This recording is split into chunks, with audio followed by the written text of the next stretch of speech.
Hey guys, welcome back to my channel. Today is a super fun video, every girl's favorite video. It's all about the booty. Today we are working on glute activations. We're going to talk about what it is, and then we're going to go through my glute activation warm-up. So glute activation is basically an exercise that will help wake up your booty, so it's actually working when you're doing all the exercises that you need to do to get the glutes, get the peach.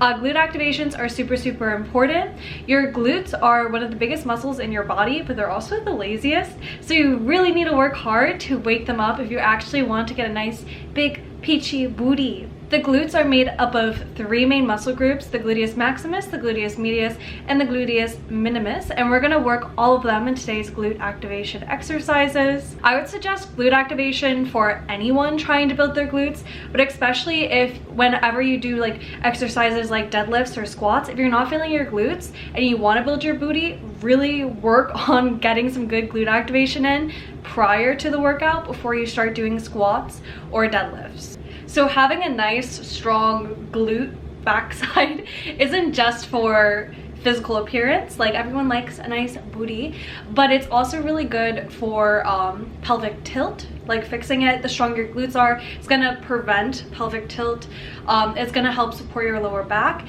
and it will also prevent knee injury. So the stronger your glutes are, it's basically gonna keep everything in line. So having a nice booty is not all about appearance. It's actually really helpful for your overall body.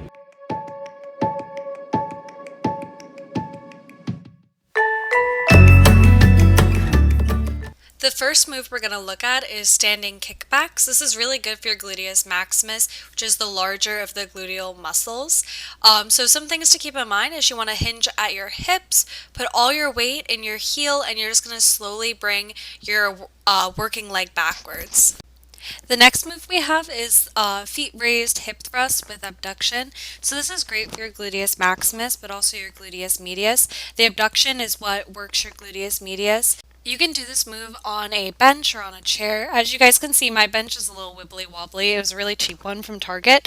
But you could totally use a chair, or if yours is wibbly wobbly like mine, sometimes I put weights on the feet of the bench. I just totally forgot this time. The next move is pretty similar to this one, except you're not using any equipment except maybe a band. But this is great because it works all the different parts of your glutes. And the little step out that I'm doing is also working my hamstrings. To perform this move, get into a glute bridge, and you're going to thrust up, and then you're going to abduct your hips, walk out, thrust up again, abduct your hips. So you're performing 2 pumps in this move and 2 abductions. It's a really good compound move just to hit everything. I also really recommend a band for any of these exercises. It really helps you target your glutes a lot better. This next move looks really funny, but it is really effective. It's called reverse frog hip abductors. All you have to do is get on a chair on your belly, make sure the chair is not too high, and you're going to do a frog pump.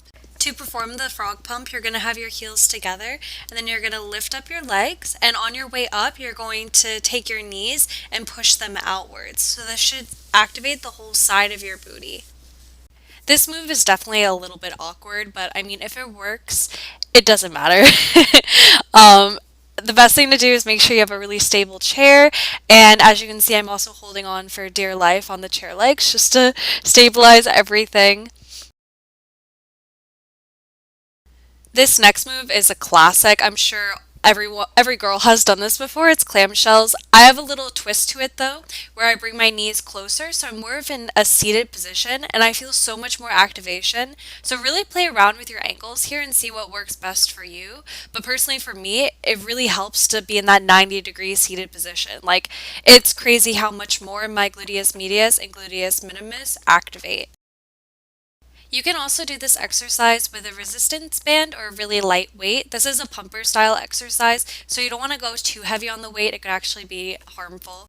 The next move I'm performing is knee taps. And oh my goodness, this really targets the gluteus medius and gluteus minimus. I know I've been saying this a lot, but oh my god, this one burns, especially right after doing those clams. Like, it is crazy how much it burns. It's a good combo. And do not forget, you have to do it on both sides to make sure everything is all even. So keep going, you got this. This is the end of the workout. I really like to keep glute activation short. I don't want to tire myself out in the activation portion because right after this I'm jumping right into my workout, and usually when I do a leg day or a glute day I like to start off with a compound move like a hip thrust, a squat, a deadlift, just something where I'm working my whole body but also targeting my glutes at the same time.